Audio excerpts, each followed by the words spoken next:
अगर द्वार भोले के आते रहो, काम जो भी है बिगड़े सुधर जाएंगे। बाबा शिव को पुकारा जो मन से कभी, जो खजाने हैं खाली वो भर जाएंगे। तुम अगर द्वार भोले के आते रहो, काम जो भी है बिगड़े सुधर जाएंगे। काम जो भी है बिगड़े सुधर जाएंगे। श्री शिवाय नमस्तुभ्यम। हरे कृष्णा। नमस्कार भक्तों, शिव महापुराण की पावन कथा सुनने वाले आप सभी शिव भक्तों का ग्रेट MS वॉइस चैनल में हार्दिक स्वागत है। आप सभी भक्तों का दिन शुभ और मंगलमय हो। तो आइए सुनते हैं आज की कथा। जय श्री गणेश। हे प्रिय भक्तों, शौनक जी बोले, हे सूत जी, जो परमानंद हैं, जिनकी लीलाएं अनंत हैं और जो सर्वेश्वर अर्थात सबके ईश्वर हैं, जो देवी गौरी के प्रियतम तथा कार्तिकेय व विघ्न विनाशक गणेश जी के जन्मदाता हैं, उन आदि देव भगवान शिव की हमें वंदना करनी चाहिए। हे सूत जी महाराज, आप मुझे भगवान शिव के उन अवतारों के बारे में बताइए जिनमें सज्जनों का कल्याण शिव जी द्वारा किया गया है। श्री सूत जी महाराज बोले, हे शौनक जी, यही बात पूर्व में सनत कुमार जी ने परम शिव भक्त नंदीश्वर से पूछी थी। तब नंदीश्वर ने भगवान शिव के चरणों का स्मरण करते हुए कहा था कि हे मुने, भगवान शिव तो सर्वव्यापक हैं और उनके असंख्य अवतार हैं। श्वेत लोहित नामक 19वें कल्प में शिव जी का सद्योजात नामक अवतार हुआ है। यही शिव जी का प्रथम अवतार कहा जाता है। उस कल्प में परम ब्रह्म का ध्यान करते हुए ब्रह्मा जी की शिखा से श्वेत लोहित कुमार उत्पन्न हुए। तब सद्योजात को शिव अवतार जानकर ब्रह्मा जी प्रसन्नता पूर्वक उनका बार बार चिंतन करने लगे। ब्रह्मा जी के चिंतन से परम ब्रह्म स्वरूपी 4 यशस्वी ज्ञान संपन्न कुमार उत्पन्न हुए। उनके नाम सुनंद, नंदन, विश्वनंदन और उपनंदन थे। तब सद्योजात भगवान शिव ने ब्रह्मा जी को परम ज्ञान प्रदान किया तथा इस सृष्टि को उत्पन्न करने की शक्ति उन्हें प्रदान की। उसके बाद रक्त नामक 20वां कल्प आया। इसमें ब्रह्मा जी का शरीर रक्त वर्ण हो गया। इस प्रकार ध्यान करते हुए उनके मन में अचानक पुत्र प्राप्ति का विचार आया। उसी समय उन्हें एक पुत्र प्राप्त हुआ। उसने लाल रंग के कपड़े पहन रखे थे तथा उसके सभी आभूषण और आंखें भी लाल ही थी। तब उस पुत्र को भगवान शिव का दिया हुआ प्रसाद जानकर ब्रह्मा जी बड़े प्रसन्न हुए। उन्होंने भगवान शिव की स्तुति करना आरंभ कर दी। उस लाल वस्त्रधारी के वीरज, विवाह, विशाख और विश्वभान नाम के 4 पुत्र हुए। उसके बाद वामदेव भगवान शिव ने ब्रह्मा जी को सृष्टि की रचना करने की आज्ञा प्रदान की। इसके बाद 21वां कल्प आया, जिसमें ब्रह्मा जी ने पीले वस्त्र धारण किए। पुत्र कामना का ध्यान करते हुए ब्रह्मा जी को एक महान तेजस्वी दीर्घ भुजाओं वाला पुत्र प्राप्त हुआ। उस पुत्र को ब्रह्मा जी ने अपनी बुद्धि से तत्पुरुष शिव समझा। तब उन्होंने गायत्री का जाप आरंभ किया। देवी गायत्री एवं शिव कृपा से उस पीत वस्त्रधारी दिव्य कुमार के अनेकों पुत्र हुए। हे प्रिय भक्तों, इसके पश्चात शिव नामक कल्प हुआ। इससे ब्रह्मा जी को हजारों वर्षों के बाद एक दिव्य कुमार की प्राप्ति हुई। वह बालक काले रंग का था। उसने काले कपड़े, काली पगड़ी और सभी वस्तुएं काले रंग की ही धारण कर रखी थी। तब इस अघोर तथा घोर पराक्रमी कृष्ण एवं अद्भुत देवेश को देखकर ब्रह्मा जी ने प्रणाम किया। फिर ब्रह्मा जी उनकी स्तुति करने लगे। उस कृष्ण वर्णी कुमार के कृष्ण, कृष्णशिख, कृष्णास्य और कृष्ण कंठधारी नामक 4 पुत्र उत्पन्न हुए। ये सभी तेजस्वी और शिव स्वरूप ही थे। इन्होंने ही ब्रह्मा जी द्वारा रची जा रही सृष्टि का विस्तार करने के लिए घोर नामक योग का प्रचार किया। तत्पश्चात परम अद्भुत विश्व रूप नामक कल्प हुआ, जिसमें ब्रह्मा जी पुत्र की कामना से ध्यान मग्न थे। तभी उनके चिंतन से सिंहनाद करने वाली विश्व रूपा सरस्वती प्रकट हुई। साथ ही परमेश्वर के पांचवें अवतार भगवान ईशान भी प्रकट हुए, जिनका रंग स्फटिक के समान उज्जवल था और उन्होंने अनेक प्रकार के सुंदर रत्न आभूषण धारण किए हुए थे। तब उन ईशान के जटी, मुंडी, शिखंडी और अर्धमुंड नामक 4 पुत्र हुए। इन बालकों ने भी योग का मार्ग अपना लिया। इस प्रकार मैंने जगत की हित कामना से भगवान शिव के सद्योजात नामक अवतार एवं शिव जी के ईशान, पुरुष, घोर, वामदेव और ब्रह्म नामक 5 मूर्तियों के बारे में बताया। जो मनुष्य श्रद्धा भाव से भगवान शिव के इस अवतार को सुनता या पढ़ता है, वह इस संसार में सुख भोग कर परम गति को प्राप्त होता है। हे प्रिय भक्तों, आगे नंदीश्वर बोले, हे महामुने, अभी मैंने आपको भगवान शिव के श्रेष्ठ अवतारों के बारे में बताया, जो सुखदाता और परम कल्याणकारी हैं। अब मैं आपको देवादिदेव महादेव जी की 8 मूर्तियों के विषय में बताता हूँ। मुने, इस विश्व में भगवान शिव की प्रसिद्ध 8 मूर्तियां निम्न हैं: शर्व, भव, रुद्र, उग्र, भीम, पशुपति, ईशान और महादेव। ये 8 मूर्तियां सूत्र में मणियों की तरह पिरोई गई हैं। भगवान शिव की ये 8 मूर्तियां पृथ्वी, जल, अग्नि, वायु, आकाश, क्षेत्रज्ञ, सूर्य और चंद्रमा में अधिष्ठित हैं। शास्त्रों के अनुसार भगवान शिव का विश्वंभर रूप इस चराचर जगत को धारण करने वाला है। उन्हीं का भव रूप सलीलात्मक एवं समस्त जगत को जीवन प्रदान करने वाला है और संसार का पालन करता है एवं उसे चलाता है। यही तीसरी मूर्ति का उग्र रूप है। महादेव जी के आकाशात्मक रूप को भीम कहते हैं, जिससे राज समुदाय का भेदन होता है। भक्त वत्सल भगवान शिव का पशुपति रूप आत्माओं का अधिष्ठान करने वाला, संपूर्ण क्षेत्र में निवास करने वाला है। यही पशु एवं जीवों के पाश को काटने वाला है। महादेव जी का इस संसार को प्रकाशित करने वाला सूर्य रूप ईशान है और यही आकाश में फैला हुआ है। भगवान शिव का अमृतमयी रश्मियों वाला तथा संसार को तृप्त करने वाला रूप महादेव के नाम से पुकारा जाता है। आत्मा देवादिदेव भगवान शिव का 8वां मूर्ति रूप है और अन्य मूर्तियों की व्यापिका है। भगवान शिव के इस अष्टमूर्ति स्वरूप के कारण ही पूरा संसार शिवमय है। जिस प्रकार पौधे को पानी से सींचने से शाखाएं एवं फूल पुष्पित होते हैं, उसी प्रकार शिव स्वरूप से यह विश्व परिपुष्ट होता है।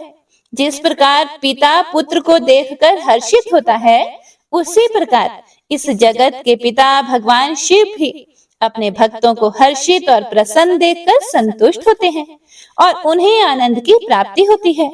इसीलिए हमें सदैव भक्ति भाव से उनकी प्रसन्नता हेतु कार्य करना चाहिए। नंदीश्वर बोले कि जब ब्रह्मा जी द्वारा रची हुई इस सृष्टि का विस्तार नहीं हुआ, तब वे बड़े चिंतित होकर विस्तार के उपायों के विषय में सोचने लगे। ब्रह्मा जी ने विचार किया कि यदि कोई इस संबंध में मेरी मदद कर सकता है, तो वे सिर्फ भगवान शिव हैं। तब अपने आराध्य देव भगवान शिव को प्रसन्न करने हेतु उन्होंने शिव शिवा के संयुक्त रूप की आराधना करनी शुरू कर दी। उनकी स्तुति से प्रसन्न होकर भगवान शिव उनके सामने प्रकट हुए और भगवान शिव बोले, हे ब्रह्मदेव, कहो क्या चाहते हो? अपने मनोरथ के विषय में बताओ, ताकि मैं उसे पूरा करने में तुम्हारी मदद कर सकूं। भगवान शिव के इस प्रकार के वचन सुनकर ब्रह्मा जी ने अपने दोनों हाथ जोड़कर भगवान शिव की स्तुति की और बोले, हे देवाधिदेव महादेव, हे शिव शंकर, आप तो अपने भक्तों के रक्षक हैं। आप उनके समस्त दुखों को दूर करके उनको अभीष्ट फल प्रदान करते हैं। भगवान, आपकी आज्ञा के अनुसार मैंने सृष्टि की रचना की है, परंतु हे भगवान, मेरे द्वारा रची गई सृष्टि का विस्तार नहीं हो रहा है। यदि यह कार्य इसी तरह होता रहा, तो कभी भी सृष्टि में वृद्धि नहीं हो पाएगी। तब ब्रह्मा जी के इन वचनों को सुनकर भगवान शिव बोले, हे ब्रह्मदेव, मैं जानता हूँ कि तुमने अपनी सृष्टि में प्रजा की वृद्धि के लिए मेरी पूजा आराधना की है, यह कहकर शिव जी ने अपने शरीर से देवी शिवा को अलग कर दिया। देवी शिवा को वहां देखकर ब्रह्मा जी देवी शिवा की स्तुति करने लगे और कहने लगे, हे देवी, आपके पति भगवान शिव की ही कृपा से इस सृष्टि का सृजन हुआ है। भगवान शिव बोले, हे ब्रह्मा जी, मैंने आपके मनोरथ को पूर्ण करने के लिए ही देवी शिवा को प्रकट किया है। इस सृष्टि का विस्तार तभी संभव है जब मैथुनी सृष्टि की रचना हो, इसीलिए तुम इस कार्य की पूर्ति करो। यह सुनकर ब्रह्मा जी भगवान शिव और शिवा दोनों की प्रसन्नता हेतु कार्य करने लगे। ब्रह्मा जी बोले, हे देवी, सृष्टि के आरंभ में आपके पति देवाधिदेव भगवान शिव ने ही मेरी रचना की थी और मुझे सृष्टि की रचना करने का आदेश दिया था, जिसके फलस्वरूप मैंने अनेक पुरुषों की रचना की, परंतु इतना करने पर भी उनकी वृद्धि संभव नहीं हो सकी। इसीलिए हे माते, मैं अपनी प्रजा की वृद्धि के लिए आपकी शरण में आया हूँ। प्रजा वृद्धि तभी संभव है जब सृष्टि का निर्माण कार्य अर्थात वृद्धि स्त्री पुरुष के समागम से हो, परंतु अभी तक मैं नारी को प्रकट नहीं कर पाया हूँ। हे शिवे, आप मुझे नारी की सृष्टि करने की शक्ति प्रदान करें। हे सर्वेश्वरी, हे जगत जननी, मेरे कार्य की सिद्धि हेतु आप मेरे पुत्र दक्ष की पुत्री के रूप में जन्म लीजिए। ब्रह्मा जी की प्रार्थना को मानते हुए देवी जगदम्बा ने दक्ष की पुत्री होना स्वीकार कर लिया।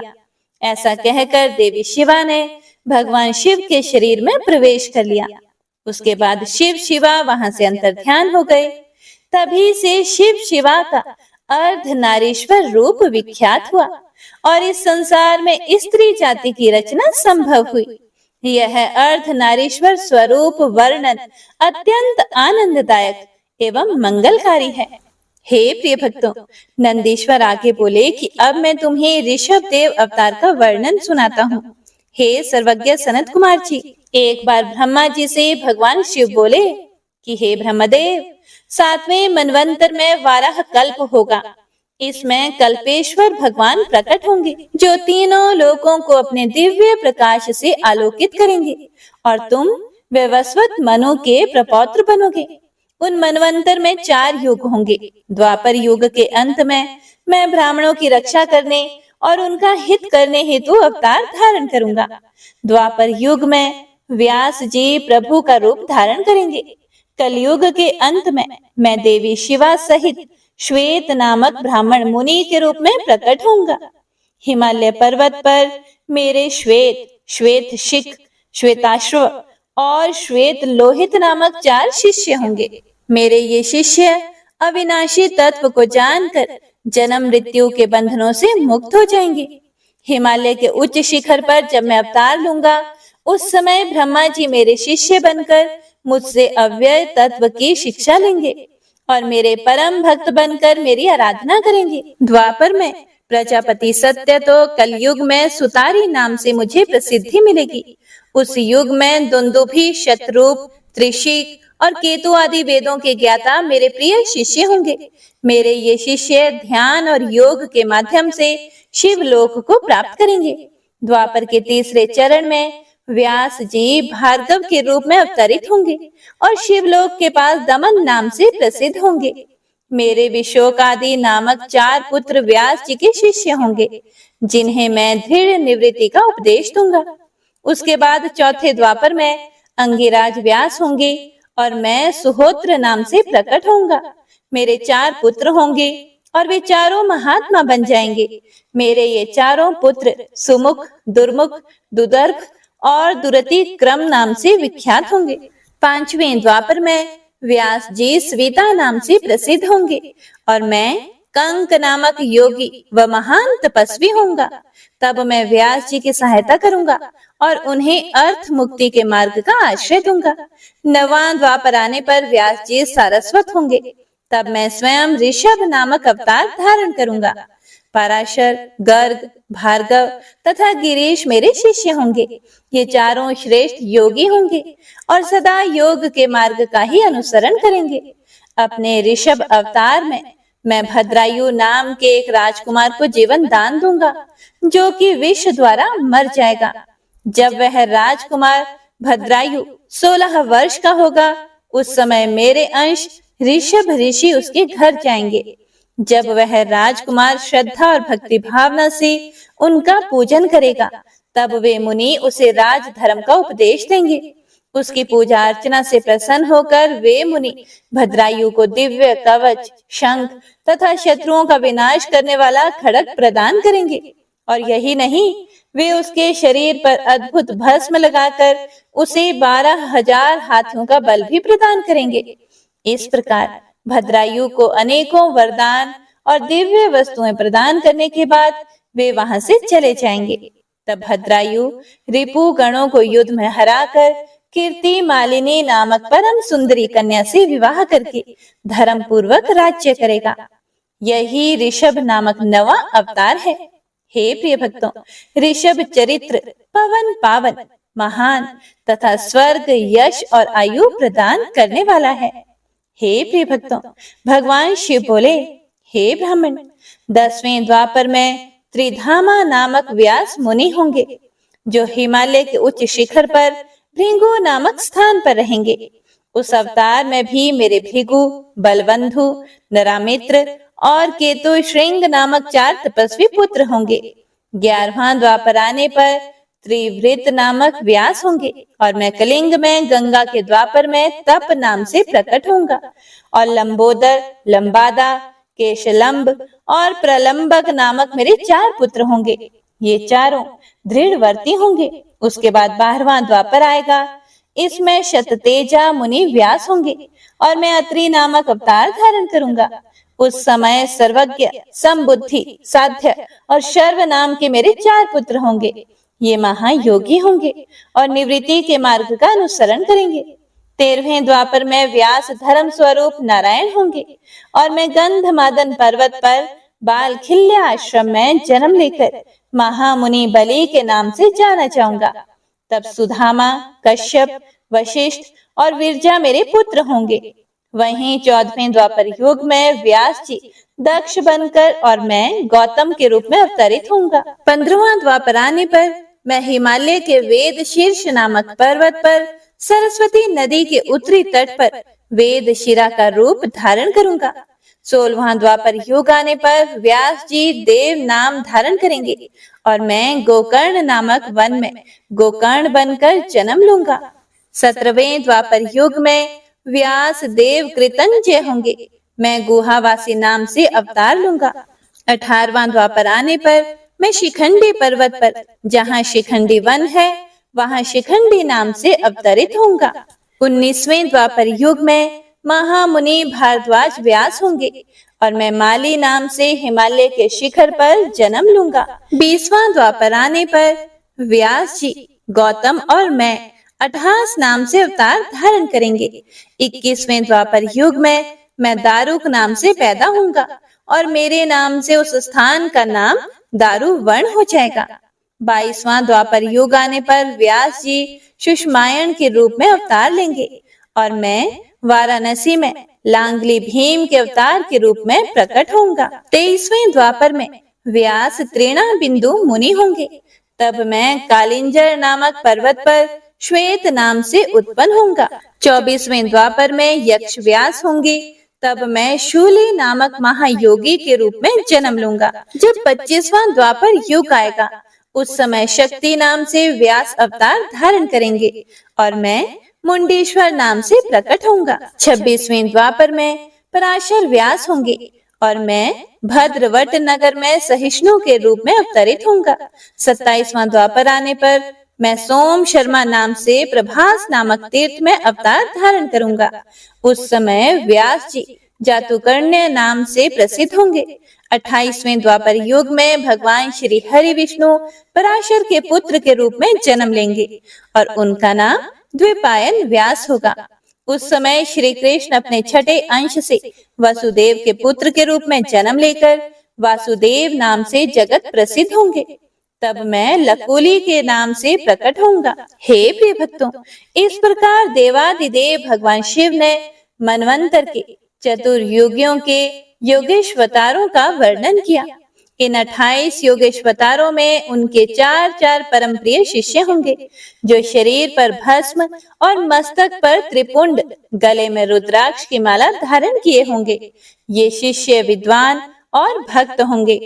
सनत कुमार जी ने पूछा कि हे प्रभु, आप महादेव जी के अंश से उत्पन्न होकर भगवान शिव को कैसे प्राप्त हुए? कृपा कर मुझे इस उत्तम कथा का वर्णन भी सुनाइए। नंदीश्वर बोले, हे ब्रह्मपुत्र सनत कुमार जी, शिलाद नामक एक धर्मात्मा मुनि थे। एक बार जल पुत्र की कामना से शिलादी ऋषि इंद्र की तपस्या और उनका ध्यान करने लगे। तब देवराज इंद्र ने प्रकट होकर उनसे कहा कि मैं आपकी इच्छा को पूरा करने में असमर्थ हूँ, इसीलिए आप परम पिता परमेश्वर भक्त वत्सल भगवान शिव की स्तुति करो, वे ही आपकी इच्छा पूरी करने में सक्षम हैं। यह सुनकर शिलाद प्रसन्न होकर पूर्ण भक्ति भावना और श्रद्धा पूर्वक देवाधिदेव भगवान शिव की तपस्या करने लगा। शिलाद की कठोर तपस्या से प्रसन्न होकर भगवान शिव ने उसे साक्षात दर्शन दिए और बोले, हे शिलाद, ब्रह्मा जी, श्री हरि विष्णु सहित सभी देवताओं और ऋषि मुनियों ने मेरे अवतार धारण करने के लिए मेरी तपस्या की और मुझे सभी इस पूरे संसार का पिता मानते हैं। फिर भी मैं आपको अपना पिता बनने का वरदान देता हूँ। मैं आपका अयोनिज पुत्र बनकर जन्म लूंगा और मेरा नाम नंदी होगा। ऐसा कहकर भगवान शिव वहां से अंतर्ध्यान हो गए। उसके बाद शिलाद भगवान शिव की जय जयकार करते हुए अपने आश्रम में चले गए। वहां उन्होंने सभी को यह बात बताई। नंदीश्वर आगे बोले कि कुछ समय के बाद मेरे पिता शिलाद यज्ञ भूमि को सही कर रहे थे कि उसी समय मैं भगवान शिव की आज्ञा से उनके शरीर से उत्पन्न हुआ। तब चारों ओर प्रसन्नता छा गई। जब मेरे पिता शिलाद ने मेरे बाल रूप को देखा, जो सूर्य और अग्नि के समान तेज, प्रभावशाली और प्रकाशमान था, हाथ में त्रिशूल एवं सिर पर जटाजूट धारण किए था, तो मेरा रूप देखकर वे आनंद से झूम उठे। शिलाद बोले, हे सुरेश्वर, आपने मुझे बहुत आनंद दिया है, इसी कारण मैं आपका नाम नंदी रखता हूँ। तब मेरे पिता अत्यंत प्रसन्न होकर भगवान शिव की स्तुति करने लगे। उसके बाद वे अपनी कुटिया में चले गए। उस कुटिया में जाकर मैंने अपने इस रूप का त्याग कर दिया और साधारण बालक की भांति रहने लगा। तब मेरे पिता शिलाद ने मेरे नामकरण आदि संस्कार पूरे किए। 5 वर्ष का होने पर मुझे संपूर्ण वेदों का अध्ययन कराया गया।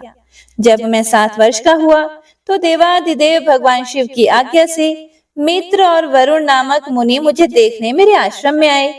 मेरे पिता शिलाद ने उन दोनों को उत्तम आसन पर बैठाया और उनकी बहुत आवभगत की। तब वे दोनों मुझे बार बार निहारने लगे और कुछ देर के बाद वे मेरे पिता से बोले कि हे तात, तुम्हारा यह पुत्र इतनी छोटी आयु में ही सभी शास्त्रों का ज्ञाता हो गया है, लेकिन इसकी आयु तो बहुत कम है। इसके जीवन का तो मात्र 1 वर्ष ही शेष रह गया है। तब उन दोनों की बात सुनकर मेरे पिता शिलाद अत्यंत दुख से भर गए और विलाप करने लगे, जोर जोर से रोने लगे। अपने पिता को इस प्रकार दुखी देखकर नंदीश्वर ने उनसे प्रश्न किया। नंदीश्वर पूछने लगे कि हे पिताश्री, आप किस कारण से इतना दुखी हो रहे हैं? तब पिता शिलाद ने मुझे मेरी अल्प आयु के विषय में बताया। तब मैं अपने पिता से बोला, हे पिताजी, आप इस प्रकार दुखी ना हो। मुझे देवता, दानव, यक्ष, गंधर्व, काल, यमराज या कोई भी मनुष्य नहीं मार सकता। मेरी अल्प आयु में मृत्यु नहीं होगी। मेरे इस प्रकार के वचनों को सुनकर मेरे पिता शिलाद ने पूछा कि पुत्र, तुमने ऐसा कौन सा तप किया है या तुम्हें ऐसी कौन सी शक्ति प्राप्त हो गई है जो तुम ऐसा कह रहे हो? तब मैंने कहा कि पिताजी, मैं भगवान शिव की आराधना और स्तुति से ही मृत्यु को दूर भगा दूंगा, आप चिंता ना करें। ऐसा कहकर नंदी ने पिता शिलाद को प्रणाम किया और स्वयं वन की ओर चला गया। नंदीश्वर बोले, हे महामुने, मैंने वन में जाकर घोर तपस्या करना शुरू कर दिया। मैं स्वच्छ मन और श्रद्धा भाव से भगवान शिव के 3 नेत्र, 10 भुजा तथा 5 मुख वाले रूप का ध्यान करते हुए मंत्र का जाप करने लगा। मेरी दुष्कर तपस्या से अभिभूत होकर भगवान शिव प्रसन्न हो गए। तब भगवान शिव ने देवी पार्वती सहित मुझे दर्शन दिए। भगवान शिव बोले, हे शिलाद पुत्र नंदी, मैं तुम्हारी इस तपस्या से बहुत प्रसन्न हुआ हूँ। तुम जो चाहो मनोवांछित वर मांग सकते हो। तुम्हारी इच्छा मैं अवश्य ही पूरी करूंगा। देवादिदेव भगवान शिव के ये वचन सुनकर मैं उनके चरणों में गिर पड़ा और पुनः उनकी स्तुति करने लगा। तब भगवान शिव ने अपने हाथों से मुझे ऊपर उठाया और बोले, हे वत्स नंदी, मेरे होते हुए भला तुम्हें मृत्यु भय कैसा? तुम अजर अमर हो और सदा मेरे गणनायक बनकर रहोगे। मेरा प्रेम तुम पर सदा बना रहेगा और तुम मृत्यु को कभी प्राप्त नहीं होंगे। तुम्हारे घर पधारे वे दोनों मुनि मैंने ही भेजे थे, इसीलिए अब तुम अपने शोक और चिंताओं को त्याग दो। यह कहकर भगवान शिव ने कमल के फूलों की माला अपने गले में से उतारकर मेरे गले में डाल दी। माला मेरे गले में पड़ते ही मेरे 3 नेत्र और 10 भुजाएं हो गई। उसके बाद भगवान शिव मुझसे बोले कि तुम और क्या चाहते हो? फिर मैंने कहा कि प्रभु, मैं आपकी सवारी बनना चाहता हूँ। तब महादेव शिव जी ने अपनी जटाओं से हार के समान निर्मल जल मुझ पर छिड़क कर कहा कि नंदी हो जाओ। तब उन परमेश्वर शिव की जटा से जटोरक, त्रिस्तोता, वृषभ ध्वनि, स्वर्णिका और जम्बू नदियां बह निकली। ये 5 नदियां पंचद नाम से जप्तेश्वर नामक स्थान के पास बह रही हैं। जो मनुष्य इन 5 नद नामक नदियों पर जाकर प्रसन्न मन से भगवान शिव की उपासना करता है, उसे परम मोक्ष की प्राप्ति होती है। उसकी सभी कामनाएं भगवान शिव अवश्य ही पूरी करते हैं। भगवान शिव ने देवी पार्वती से कहा कि देवी, मैं नंदी को अपने गणों का अधिपति बनाना चाहता हूँ। शिव जी के वचन सुनकर देवी पार्वती बोली कि हे प्रभु, मैं नंदी को अपना पुत्र मानती हूँ। तब भगवान शिव ने अपने सभी गणों को बुलाकर उनसे कहा कि मैंने नंदी को आप सब गणों का अधिपति बनाया है। भगवान शिव का यह कथन सुनकर सभी गणों ने प्रसन्नता पूर्वक उन्हें अपना स्वामी स्वीकार किया। फिर सब देवताओं और मुनियों ने नंदी का अभिषेक किया। उसके बाद नंदी का विवाह मरुतों की सुंदर दिव्य कन्या सुयशा से संपन्न हुआ। नंदी ने सपत्नीक परमेश्वर शिव को नमस्कार किया।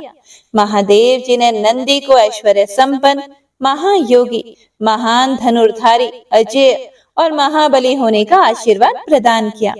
देवी पार्वती ने प्रसन्नता पूर्वक नंदी से मनोवांछित फल मांगने के लिए कहा। फिर नंदी बोला कि हे माते, मेरी सदैव आपके चरणों में भक्ति बनी रहे। यह सुनकर देवी पार्वती ने उसकी इच्छा पूर्ण कर दी। उसके बाद सब देवताओं ने भी हर्षित मन से मुझे अनेक वरदान प्रदान किए। तब भगवान शिव से आज्ञा लेकर सब उनका गुणगान करते हुए अपने स्थान को चले गए। हे महामुने, नंदीश्वर के अवतार का वर्णन शिव भक्ति बढ़ाने वाला और आनंददायक है। इसे पढ़ने अथवा सुनने से सभी सुखों की प्राप्ति होती है। नंदीश्वर बोले, हे सनत कुमार जी, अब भैरव अवतार की कथा सुनिए। भगवान शिव के परम रूप भैरव जी हैं।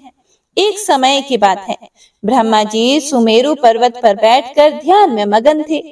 उसी समय देवता उनके पास आए और उन्हें हाथ जोड़कर नमस्कार करने लगे। उसके बाद उन्होंने पूछा कि हे ब्राह्मण, इस संसार में अविनाशी तत्व क्या है? कृपा कर इस विषय में हमें बताएं। तब भगवान शिव की माया से मोहित होकर ब्रह्मा जी बोले, हे देवताओं, आपकी प्रसन्नता के लिए मैं आपको उस अविनाशी तत्व के बारे में बताता हूँ, सुनो। इस संसार में मुझसे बढ़कर कोई भी नहीं है। मेरे द्वारा ही यह सारा संसार उत्पन्न हुआ है। मैं ही स्वयं भू, अज, ईश्वर, अनादि, भोक्ता, ब्रह्मा और निरंजन आत्मा हूँ। मेरे कारण ही संसार प्रवृत्त और निवृत्त होता है। ब्रह्मा जी के इन वचनों को सुनकर वहीं बैठे भगवान श्री हरि विष्णु को बहुत बुरा लगा। तब श्री हरि ब्रह्मा जी को समझाते हुए बोले कि हे ब्रह्मदेव, तुम इस प्रकार अपनी स्वयं ही प्रशंसा ना करो, क्योंकि मेरी आज्ञा के फलस्वरूप ही तुम इस सृष्टि के रचयिता हो। इस प्रकार ब्रह्मा जी और श्री हरि आपस में लड़ाई करने लगे। दोनों ही अपने को बड़ा और दूसरे को निम्न समझ रहे थे। तब उन्होंने अपने को उच्च सिद्ध करने के लिए वेदों का स्मरण किया। फलस्वरूप चारों वेद वहां उपस्थित हो गए। जब ब्रह्मा जी और श्री हरि विष्णु ने उन चारों वेदों से अपनी श्रेष्ठता के संबंध में पूछा, तब सर्वप्रथम ऋग्वेद भगवान शिव का स्मरण करते हुए बोले, हे ब्रह्मदेव, हे श्री हरि विष्णु, जिसके भीतर समस्त भूत निहित है तथा जिसके द्वारा सब कुछ प्रवृत्त होता है, जिन्हें इस संसार में परम तत्व कहा जाता है, वह एक भगवान शिव ही है। तब यजुर्वेद बोले कि उन परमेश्वर भगवान शिव की कृपा से ही वेदों की प्रामाणिकता भी सिद्ध होती है। उन्हीं भगवान शिव शंकर को संपूर्ण यज्ञों तथा योग में स्मरण किया जाता है। उसके बाद सामवेद बोले कि जो समस्त संसार के लोगों को भरमाता है और जिसकी खोज में सदा ऋषि मुनि लगे रहते हैं, जिनकी कांति से सारा विश्व प्रकाशमान होता है, वह त्र्यंबक महादेव जी हैं। इस पर अथर्व बोल उठे, भक्ति से साक्षात्कार कराने वाले तथा समस्त दुखों का नाश करने वाले एकमात्र देव भगवान शिव ही हैं।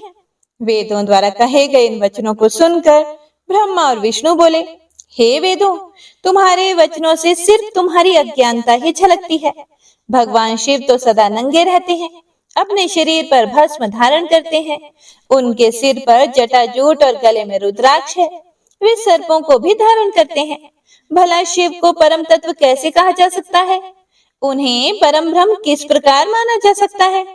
ब्रह्मा जी और श्री हरि विष्णु के इन वचनों को सुनकर हर जगह मूर्त और अमूर्त रूप में विद्यमान रहने वाले ओमकार बोले कि भगवान शिव शक्तिधारी हैं, वही परमेश्वर हैं तथा सबका कल्याण करने वाले हैं। वे महान लीलाधारी हैं और इस संसार में सब कुछ उनकी आज्ञा से ही होता है। ओमकार की बातें सुनकर भी ब्रह्मा जी और विष्णु जी की बुद्धि में ये बातें नहीं आई और वे इसी प्रकार आपस में लड़ते रहे। उनका विवाद खत्म होने का नाम ही नहीं ले रहा था। तभी उन दोनों के बीच में एक विशाल ज्योति प्रकट हो गई। इस विशाल ज्योति का ना तो आरंभ था और ना ही कोई अंत था। उस अग्नि की ज्वाला से ब्रह्मा जी का पांचवा मुख जलने लगा। उसी समय कल्याणकारी भगवान शिव वहां प्रकट हो गए। ब्रह्मा जी शिव जी से बोले, हे पुत्र, तुम मेरी शरण में आओ, मैं तुम्हारी रक्षा करूंगा। तुम मेरे सिर से ही प्रकट हुए हो। तुमने प्रकट होकर रोना आरंभ कर दिया था, इसी कारण मैंने तुम्हारा नाम रुद्र रखा था। ब्रह्मा जी के इस प्रकार के वचनों को सुनकर सर्वेश्वर भगवान शिव को भी क्रोध आ गया। उनके क्रोध से तत्काल ही एक पुरुष उत्पन्न हो गया। उसका नाम भैरव था। भगवान शिव ने उस पुरुष को आदेश देते हुए कहा, हे कालराज, तुम साक्षात काल के समान हो, इसीलिए आज से तुम जगत में काल भैरव के नाम से विख्यात होंगे। तुम ब्रह्मा पर शासन करो और उनके गर्व को नष्ट करो तथा इस संसार का पालन करो। आज से मैं तुम्हें काशीपुरी का आधिपत्य प्रदान करता हूँ। वहां के पापियों को दंड देना तुम्हारा ही कार्य होगा। वहां के मनुष्यों द्वारा किए गए अच्छे बुरे कर्मों का लेखा चित्रगुप्त स्वयं लिखेंगे।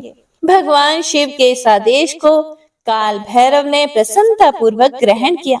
उसके बाद उन्होंने अपनी बाई उंगली के अग्रभाग से ब्रह्मा जी का पांचवा सिर काट दिया। यह देखकर ब्रह्मा जी भयभीत होकर शतरुद्रीय का पाठ करने लगे। भगवान शिव की कृपा से दोनों के बीच का विवाद तुरंत ही समाप्त हो गया।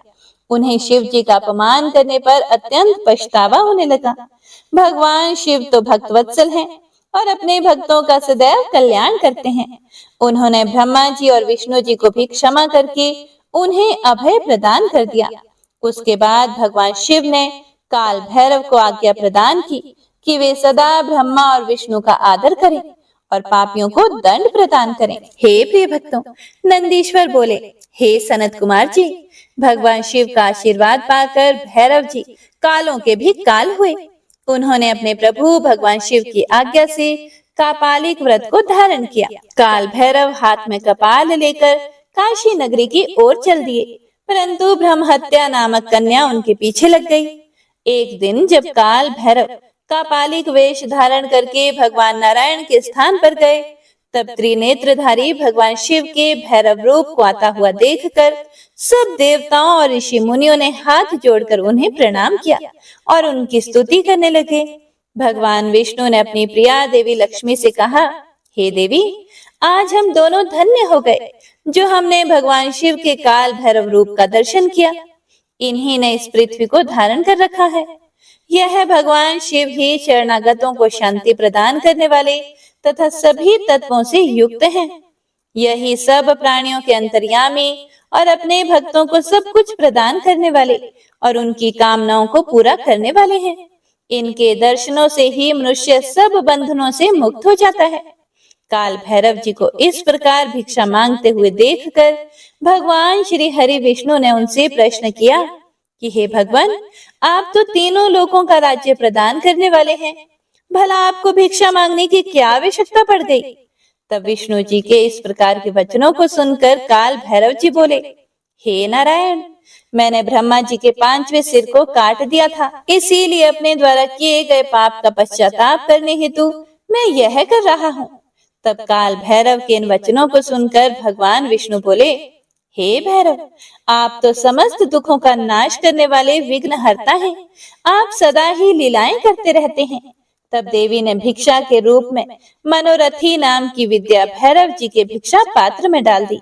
भिक्षा प्राप्त करके भैरव जी अन्य स्थान की ओर चल दिए।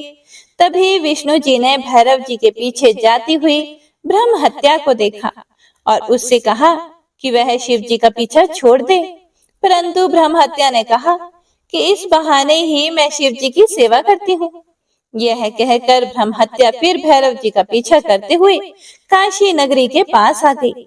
वहां पहुंचते ही ब्रह्म हत्या पाताल में समा गई और ब्रह्मा जी का सिर भैरव जी के हाथ से छूटकर पृथ्वी पर गिर पड़ा। जिस स्थान पर काल भैरव जी के हाथ से ब्रह्मा जी का 5वां सिर गिरा था, वह स्थान कपाल मोचन तीर्थ के रूप में प्रसिद्ध हो गया।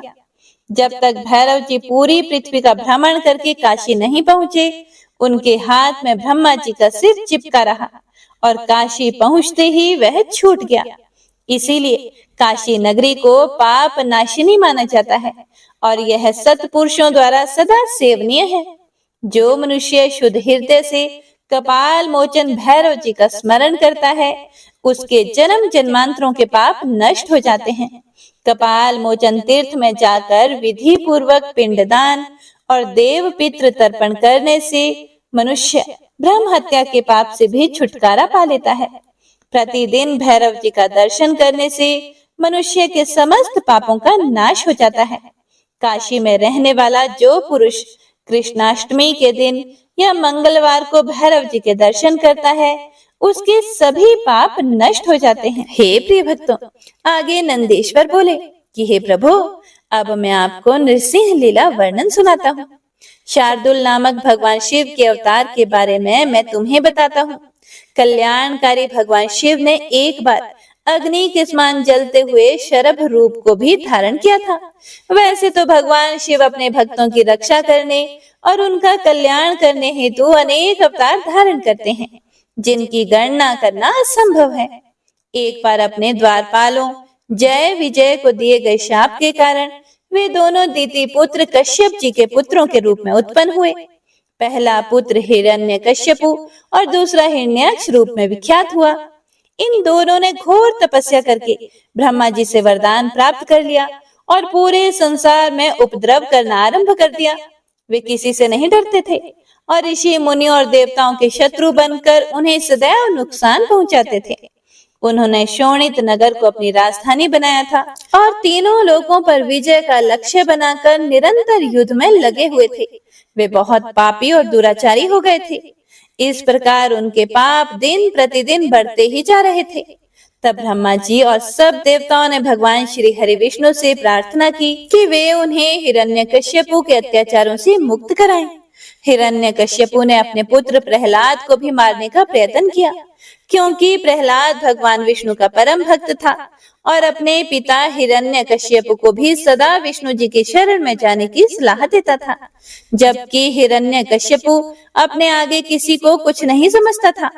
वह स्वयं को भगवान मानता था और अपनी प्रजा से अपनी पूजा करने के लिए कहता था। एक दिन हिरण्यकश्यपु ने प्रहलाद को मार डालने के लिए उसे एक विशाल खंबे पर बांध दिया। भक्त वत्सल भगवान अपने भक्तों को कष्ट में देखकर सदा उनकी रक्षा करने के लिए आते हैं। भगवान विष्णु ने नृसिंह रूप धारण किया, जो कि आधा मनुष्य का था और आधा सिंह का, और उसी खंबे को फाड़कर प्रकट हो गए। उन्होंने देखते ही देखते युद्ध करने आए सभी दैत्यों का संहार कर दिया। उसके बाद हिरण्यकश्यपु को अपनी गोद में लिटाकर अपने नाखूनों से उसका शरीर फाड़ दिया। हिरण्यकश्यपु के मरते ही सब देवता आनंदित हो उठे, परंतु जब नरसिंह रूप धारण किए हुए भगवान विष्णु का क्रोध शांत नहीं हुआ तो सभी चिंतित हो गए। तब अपने आराध्य भगवान विष्णु का क्रोध शांत करने के लिए उनके भक्त प्रहलाद ने उनकी स्तुति की। प्रहलाद की स्तुति से प्रसन्न होकर भगवान श्री हरि विष्णु ने उन्हें गले से लगा लिया, परंतु फिर भी उनके क्रोध की ज्वाला शांत नहीं हुई। तब सब देवता भक्त वत्सल कल्याणकारी भगवान शिव की शरण में गए और उनसे विष्णु के क्रोध को शांत करने की प्रार्थना की। उनकी प्रार्थना सुनकर सर्वेश्वर शिव ने उन्हें कहा, हे देवताओं, आप लोग चिंता का त्याग करके अपने अपने धाम को जाइए। मैं भगवान श्री हरि विष्णु को अवश्य ही शांत करूंगा। तब देवता प्रसन्नता पूर्वक अपने धाम को चले गए। नंदीश्वर बोले कि जब देवताओं की प्रार्थना सुनकर कल्याणकारी भगवान शिव ने उन्हें नरसिंह रूप का क्रोध शांत करने का आश्वासन देकर विदा कर दिया, तब उन्होंने प्रलयंकारी भैरव रूप महाबली वीरभद्र को बुलाया। वीरभद्र को आदेश देते हुए भगवान शिव बोले, हे भैरव, नृसिंह के क्रोध की अग्नि को शांत कर देवताओं के भय को दूर करो।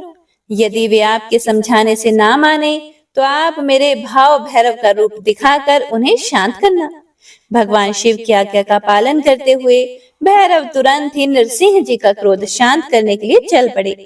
नरसिंह जी के पास पहुंचकर भैरव जी ने उन्हें नमस्कार करने के उपरांत इस प्रकार कहा, हे माधव, आपने इस संसार को सुखी करने हेतु यह अवतार धारण किया है। आपने पहले मछली का रूप रखकर और अपनी पूंछ से नाव को बांधकर मनु जी को समुद्र में घुमाया था। पृथ्वी का उद्धार करने के लिए ही आपने वराह रूप धरा था। उसके बाद आपने वामन अवतार ग्रहण करके बलि को बांधा था। अब आपने अपने भक्तों के कष्टों को दूर करने के लिए नृसिंह रूप धारण किया है। प्रभु, आप ही सबके दुखों का नाश करने वाले हैं। आपने जिस कार्य की सिद्धि हेतु नरसिंह रूप धारण किया था वह कार्य अब पूर्ण हो चुका है। इसीलिए अब आप इस भयंकर रूप को त्याग दीजिए और पुनः अपना मनोहारी रूप धारण कर लीजिए। वीरभद्र के इन वचनों को सुनकर नरसिंह जी की क्रोध की ज्वाला और भड़क उठी और वे बोले कि तुम यहाँ से तुरंत चले जाओ, वरना मैं इस पूरे संसार का संहार कर दूंगा। मेरे अंश से ही ब्रह्मा और इंद्र प्रकट हुए हैं। मैं ही सबका स्वामी हूँ। इस प्रकार विष्णु जी के कहे वचनों को सुनकर वीरभद्र को बड़ा क्रोध आया। तब वे बोले, क्या आप संसार के संहर्ता भगवान शिव को भी नहीं जानते? मैं उन्हीं की प्रेरणा से यहाँ आया हूँ। आप अहंकार का त्याग कीजिए, क्योंकि ना तो आप इस सृष्टि के सृजन करता है, ना पोषण करता और ना ही संहार करता। उन्हीं परमेश्वर शिव की कृपा से आप अनेक अवतार धारण करते हैं। आपके कर्म रूप धारी का सिर भगवान शिव की अस्थि माला की शोभा बढ़ा रहा है। आपके पुत्र ब्रह्मा का 5वां सिर भी मैंने काट लिया है। इस संसार में हर तरफ भगवान शिव की ही शक्तियां फैली हुई हैं। उन भक्त वत्सल भगवान शिव की ही शक्ति से आप मोहित हो रहे हैं। हे नृसिंह, आप तत्काल ही अपने इस क्रोध और अहंकार को छोड़कर पुनः अपने शांत रूप में आ जाएं। अन्यथा भगवान शिव की आज्ञा से यहाँ पधारे मुझ भैरव रूपी क्रोधी का वज्र आप पर पड़ जाएगा, जिससे आप तत्काल मृत्यु को प्राप्त हो जाएंगे। सनत कुमार जी बोले, हे नंदीश्वर, भगवान शिव के अवतार काल भैरव ने जब क्रोधित होकर नृसिंह रूप धारण किए विष्णु जी को इस प्रकार क्रोध से फटकारा, तब आगे क्या हुआ? क्या उन्होंने भैरव जी की आज्ञा का पालन किया या फिर क्रोधित काल भैरव ने श्री विष्णु जी के नृसिंह रूप का संहार कर दिया? नंदी, आप जल्दी से मेरी इस जिज्ञासा को शांत कीजिए। हे महामुने, सनत कुमार जी के इन वचनों को सुनकर नंदीश्वर बोले। भैरव जी के वीरभद्र रूप के इन वचनों को सुनकर नृसिंह जी, जो कि पहले से क्रोध से भरे हुए थे और अधिक क्रोधित होकर वीरभद्र पर झपट पड़े। तब वीरभद्र ने उन्हें अपनी भुजाओं में कसकर पकड़ लिया। वीरभद्र के इस प्रकार पकड़ने से नरसिंह जी अत्यंत व्याकुल हो उठे। उसके बाद वीरभद्र ने उन्हें इसी प्रकार कसकर पकड़े रखा और उन्हें लेकर उड़ गए। वे उन्हें उड़ाकर परम पावन शिवधाम ले गए और ले जाकर शिव जी के वाहन वृषभ के नीचे पटक दिया। इस प्रकार जोर से नीचे फेंक दिए जाने पर नृसिंह रूपी भगवान श्री हरि विष्णु व्याकुल हो उठे। यह देखकर सभी देवता और ऋषि मुनि देवाधिदेव भगवान शिव की स्तुति करने लगे। भगवान शिव की माया से ग्रसित होकर भगवान श्री हरि विष्णु का शरीर भय से कांपने लगा। भयभीत होकर विष्णु जी नरसिंह अवतार में त्रिलोकीनाथ भगवान शिव की स्तुति करने लगे। वे प्रभु के सामने नतमस्तक होकर खड़े हो गए। नृसिंह भगवान परमेश्वर शिव से परास्त हो गए। उनकी शक्तियां क्षीण हो गईं। वीरभद्र भैरव ने नरसिंह की सभी शक्तियों पर अपना अधिकार स्थापित कर लिया। सभी देवता हाथ जोड़कर कल्याणकारी भगवान शिव के यश का गान करने लगे। तब देवताओं द्वारा की गई स्तुति से प्रसन्न होकर महेश्वर शिव बोले, हे देवताओं, अब आपको घबराने अथवा भयभीत होने की कोई आवश्यकता नहीं है। वीरभद्र भैरव द्वारा इस प्रकार विष्णु जी के नृसिंह रूप को पराजित करना एक लीला मात्र है। इससे भगवान श्री हरि विष्णु की महत्ता पर कोई प्रभाव नहीं पड़ेगा। मेरे सभी भक्त मेरे साथ साथ विष्णु जी की भी आराधना किया करेंगे।